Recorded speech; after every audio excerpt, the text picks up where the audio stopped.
Hello everyone, welcome to my channel Hit the Bit, and in today's video we will solve a programming interview question, odd occurrence. So this problem has been asked multiple times in Microsoft, Amazon and Snapdeal's interview. So make sure you watch the entire video and understand the most efficient solution to solve this problem. Why? Because it will give you an edge over the other candidates. So let's go.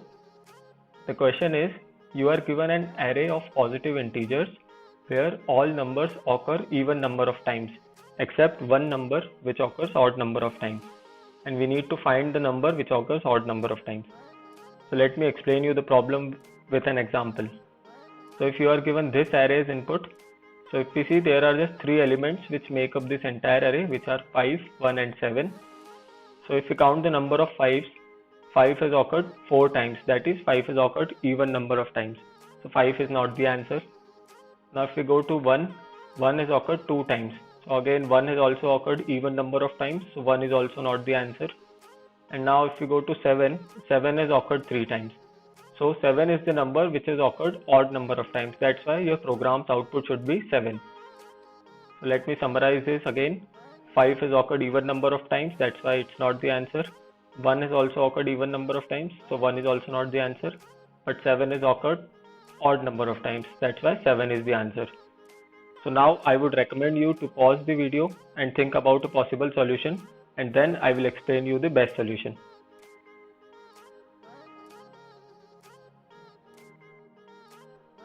So this is the most basic solution to this problem, but remember that this approach is very inefficient and it will not get you selected to the interview, but you should at least know this approach. So what we will do, we will simply sort the array. So the sorted array looks something like this. And now it's very easy to count the number of occurrence of each element because all the same elements are together. So now we could clearly see 1 has occurred twice, 5 has occurred 4 times and 7 has occurred 3 times. But how we will count? We will use a variable count till now, which will count the number of occurrence of this element up till now. So for the first one, the count till now is 1, that means 1 has occurred once. Now we go to the second one, count till now becomes 2. And now as soon as we come to 5, we see that 5 is not equal to 1. So this tells us that all the ones have exhausted. So now we will just see the value of count till now. So count till now was 2, that means number of ones in this array are 2. So 2 is even, that's why we know that 1 is occurred even number of times, so 1 is not the answer. Now we will keep going until we encounter all the 5s. For the next 5, count till now becomes 2, count till now becomes 3, now the count till now becomes 4. And as soon as we reach 7, we see 7 is not equal to 5. So this tells us that all the 5s have exhausted. So now we will see the value of count till now. So count till now was 4, that tells us that there are 4 5s in this entire array. So again 4 is even, so 5 has occurred even number of times, so this is also not the answer. Now we will go to count the number of 7s. So there are 2 7s up till now. Now we come to the last element, and there is no element to compare further. So the count till now is 3. So this tells us that there are only 3 7s in this entire array. And since 3 is odd, that's why 7 is our answer. So why this approach is inefficient? Because the time complexity of this approach is big O of n log n. Why it's big O of n log n? Because we have sorted the array. And any algorithm, if you are using any sorting algorithm, the best it could do is sort the array in n log n time. So this approach is very inefficient. What do we want? We want a solution in O of n times, that is linear time. So what do we want? We want to scan the original array just once and know which element is occurring odd number of times. So I would again recommend you to pause the video and think if you could do this in O of n time.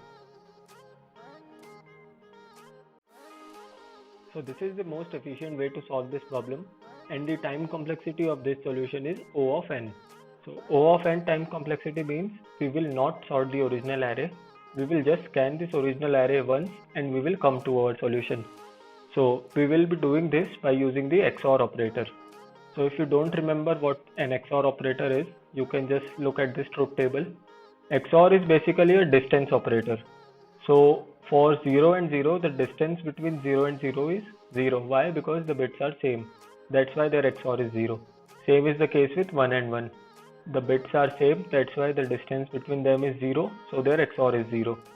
For these two middle cases, the distance between 0 and 1 is 1, and the distance between 1 and 0 is also 1 because the bits are different, so their XOR is 1. So now we will be using some properties of XOR to solve our problem. The first property is any number XOR with 0 will give us the same number. So let me prove it to you by taking A equals 13. So 13 written in binary would be 1101. Now we have to take its XOR with 0. So the distance between 1 and 0 is 1. The distance between 1 and 0 is again 1. The distance between 0 and 0 is 0. And the distance between 1 and 0 is 1. So any number XOR with 0 will give us the same number because this is 13. Now the second property is any number XOR with itself would be 0. That means the distance between any number with itself is always 0. Let's again take A equals 13. So 13 in binary would be 1101. So if we take XOR of 13 with itself, so the distance between 1 and 1 is 0 because they are same. Again the distance would be 0 because 1 and 1 are same. For 0 and 0 the distance between them is again 0. And for 1 and 1 the distance would be again 0. So any number XOR with itself will always give us 0. So this is the third and the final property that we will be using. It's also called the reshuffling property.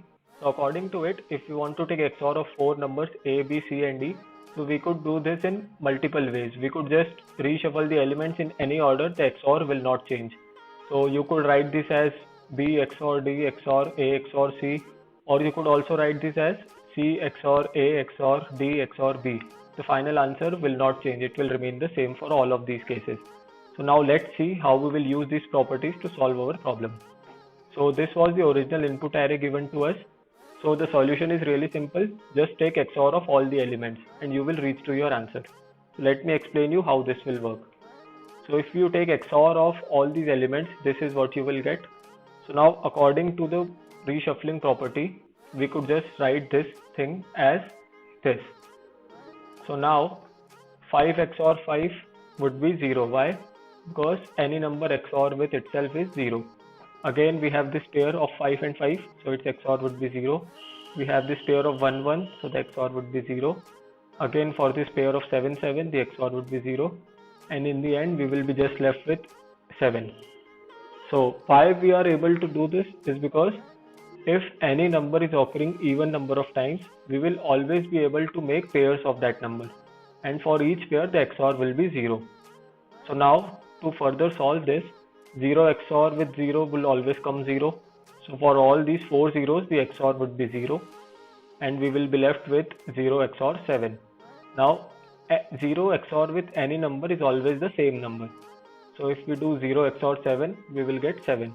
And this is our answer, because 7 was the number which is occurring odd number of times. So if you rethink again, if you just XOR all of these elements, the XOR of pairs will become 0. So any number which is occurring even number of times, for that number the entire XOR will be 0. So we will be just left with the number which is not able to form its pair. So that's how we will solve this problem. So now let's quickly write the code for it. So here we have the problem on Geeks for Geeks. Let's quickly see how the input will be given to us. So the first line of input contains a single integer t denoting the number of test cases. So if you remember from my previous videos, we always write these 3 lines. We declare an integer t, we take t as input, and then we write while t minus minus. And the entire logic of our solution should come within this while loop. So now each test case contains 2 lines. The first line of each test case contains integer n, where n is the size of the array. So we first declare an integer n, and we take n as input within this while loop, where n is the size of the array. And in the next line we will be given n space separated integers denoting the array elements. So here we will be using another short trick. We will not declare the entire array, we will just take an extra variable x. And why we are not declaring the array? Because what do we want ultimately is the XOR of all the elements of the array. So instead of taking the array in one loop and then doing XOR of it again in another loop, what we will do, we will take one element as input first and we will XOR it with the current XOR. Then we will take the second element as input and we will XOR it with the current XOR.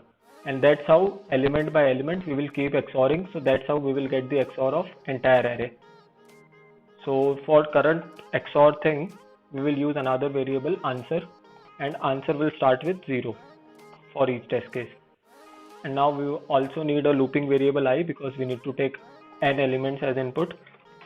So we will write for I equals 0, I less than n, I plus plus.